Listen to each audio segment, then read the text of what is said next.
दोस्तों मैं आपको यहाँ पर कुछ मैथमेटिशियंस की तस्वीरें दिखाता हूँ। ये सब वही मैथमेटिशियंस हैं जिन्होंने हमारी आज की मैथमेटिक्स को डेवलप करने में काफ़ी बड़ा योगदान दिया है। जैसे कि Srinivasa Ramanujan, Isaac Newton, Archimedes, Pythagoras, Aryabhatta, Euler, Brahmagupta, Hilbert, Riemann और इन्हीं के साथ ही साथ कई सारे मैथमेटिशियंस भी इस लिस्ट में शामिल हैं। पर आज मैं आपकी मुलाकात 17वीं शताब्दी के एक मैथमेटिशियन से कराता हूँ जिनका नाम है पियर डी फर्मेट, जिनको पूरी दुनिया इनके थ्योरम्स की वजह से जानती है। जैसे कि फर्मेट लास्ट थ्योरम, उनका little theorem, Fermat's number, Fermat principle, साथ ही साथ इनको मॉडर्न थ्योरी ऑफ नंबर्स का फाउंडर भी माना जाता है। उन्होंने डिफरेंशियल और integral calculus, number theory, physics में ऑप्टिक्स एंड एनालिटिक ज्योमेट्री में भी अपना कंट्रीब्यूशन दिया है।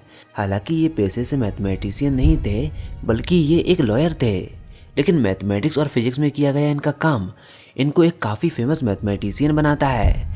इनके कई सारे वर्क में से आज जिसमें हम इंटरेस्टेड हैं वो है इनके द्वारा दिया गया लास्ट थ्योरम। आज जिसमें हम इंटरेस्टेड हैं वो है फर्मेट लास्ट थ्योरम। आप लोगों में से कई सारे लोगों ने इनके ऊपर वीडियो बनाने के लिए रिक्वेस्ट की थी, तो आज हम फर्मेट लास्ट थ्योरम को पूरे डिटेल में जानेंगे। साथ ही साथ ये भी जानेंगे कि आखिर इस थ्योरम का प्रूफ कैसे हुआ और किसने किया। तो चलिए बिना टाइम वेस्ट करते हुए वीडियो को स्टार्ट करते हैं।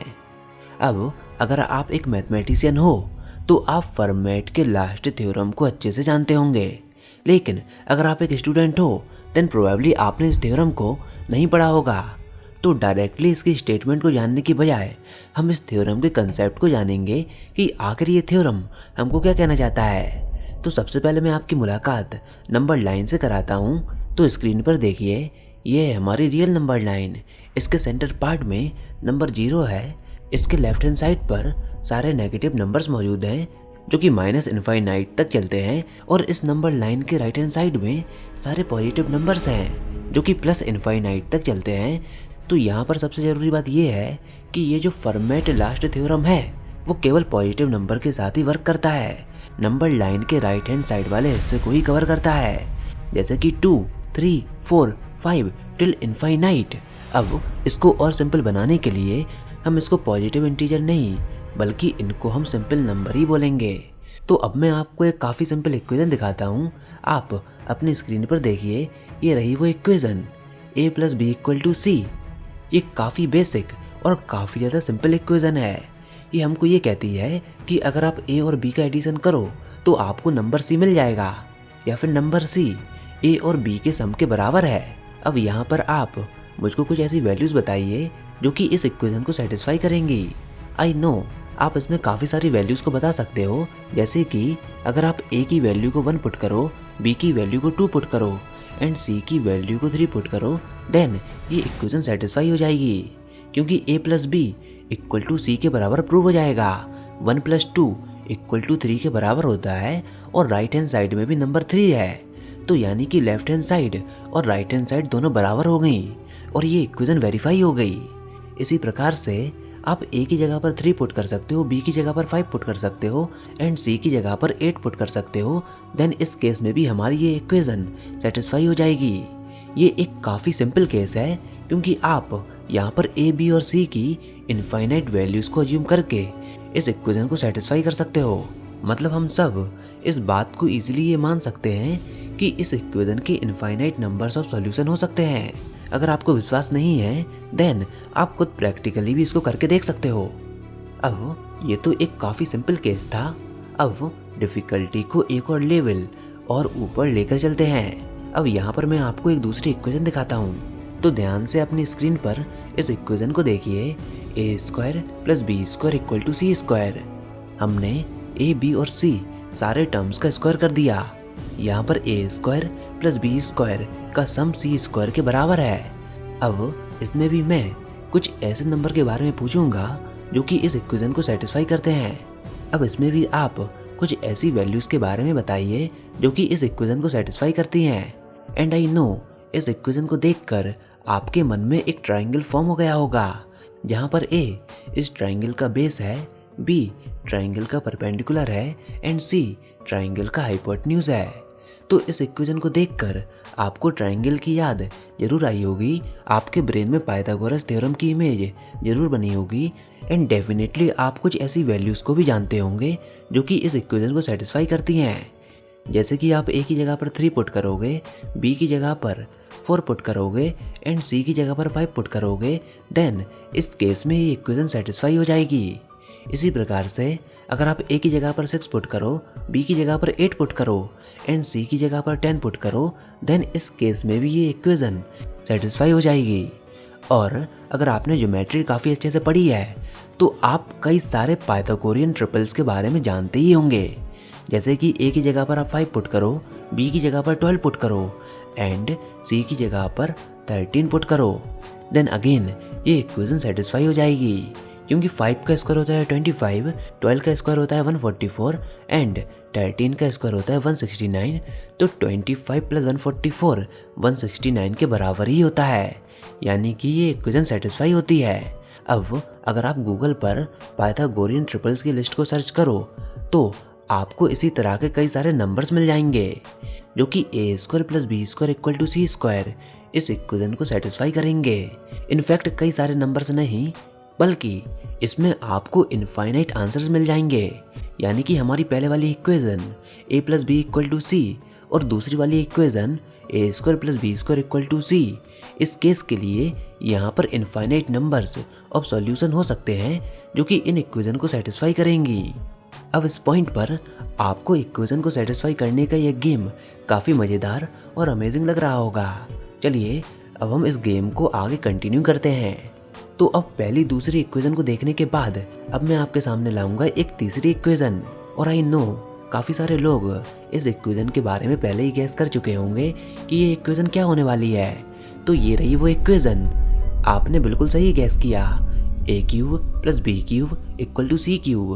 अब आपको वही काम करना है जो कि आपने पहले 2 इक्वेशन के केस में किया था। आपको कुछ ऐसी वैल्यूज़ को फाइंड करना है जो कि इस इक्वेशन को सेटिस्फाई करें।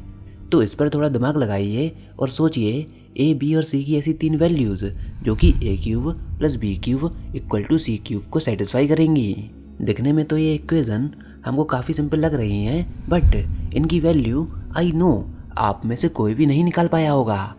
कोई भी ए, बी और सी की ऐसी 3 वैल्यूज़ को नहीं निकाल पाया होगा जो कि A cube plus B cube equal to C cube को सेटिस्फाई करे।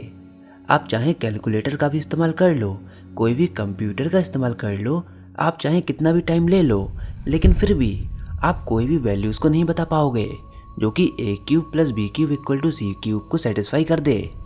हो सकता है कि इस तीसरी इक्वेशन में कोई प्रॉब्लम हो, तो फिर मैं आपको एक चौथी इक्वेशन दिखाता हूँ और वो इक्वेशन है a power 4 plus b power 4 equal to c power 4। Now आप इस इक्वेशन को सेटिस्फाई कराने की कोशिश कीजिए। अगर आप इसको भी सेटिस्फाई कराने में फेल हो जाते हो देन मैथमेटिशियंस के लिए ये कोई नई बात नहीं होगी। आप एक और दूसरी इक्वेशन को सेटिस्फाई कराने की कोशिश कीजिए, a power 5 plus b power 5 equal to c power 5 and I can bet you आप इस इक्वेशन को भी सेटिस्फाई नहीं कर पाएंगे। पहली और दूसरी इक्वेशन को तो आपने बड़ी आसानी से सेटिस्फाई कर दिया, लेकिन जब हम तीसरी इक्वेशन से आगे बढ़े तो ये काफ़ी आसान दिखने वाली इक्वेशन काफ़ी ज़्यादा मुश्किल हो गई। तीसरी, चौथी, पाँचवीं और ऐसे ही बाकी की आने वाली इक्वेशन के लिए आप ये पाओगे कि यहाँ पर कोई भी पॉजिटिव इंटीजर्स नहीं है जो कि इन इक्वेशन को सेटिस्फाई कर दे। और 17वीं सेंचुरी में फर्मेट ने अपने लास्ट थ्योरम में यही बात कही। तो फर्मेट लास्ट थ्योरम की स्टेटमेंट हमको ये कहती है कि a power n plus b power n equal to c power n को a, b, c कोई भी इंटीजर सेटिस्फाई नहीं कर सकते जब n की वैल्यू 2 से ज़्यादा हो। मतलब कोई भी 3 positive integers a, b, c a power n plus b power n equal to c power n इस इक्वेशन को सेटिस्फाई नहीं कर पाएंगे जब n की वैल्यू ग्रेटर देन 2 हो। और यही है फर्मेट का लास्ट थ्योरम और आप लोगों ने इसको अभी पहले प्रूफ करके भी देखा। हमने यहाँ पर टोटल 5 इक्वेशंस को कंसीडर किया था, जहाँ पर हमारी पहली और दूसरी इक्वेशन में हम इनफाइनाइट इंटीजर्स की वैल्यू से इक्वेशन को सेटिस्फाई करा पा रहे थे। बट जैसे ही हम इक्वेशन नंबर 3 पर पहुँचे तो हमने ये पाया कि इस इक्वेशन पर हम कितना भी दिमाग लगा लें, कितनी भी कोशिश कर लें, पर फिर भी हम कोई भी 3 इंटीजर्स को नहीं निकाल पाएंगे जो कि इस इक्वेशन को सेटिस्फाई करे। यही नहीं, चौथी और पांचवी इक्वेशन के केस में भी हमने यही देखा।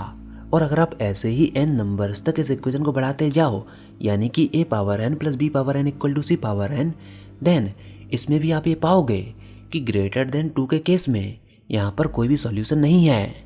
तो इस थ्योरम की ब्यूटीनेस को देखिए कि n इक्वल टू 2 के लिए यहाँ पर इनफाइनाइट नंबर ऑफ सॉल्यूशन है, बट ग्रेटर देन 2 के बाद यहाँ पर इनफाइनाइट केसेस हैं, बट उन इनफाइनाइट केसेस में से कोई भी एक सिंगल सॉल्यूशन नहीं है।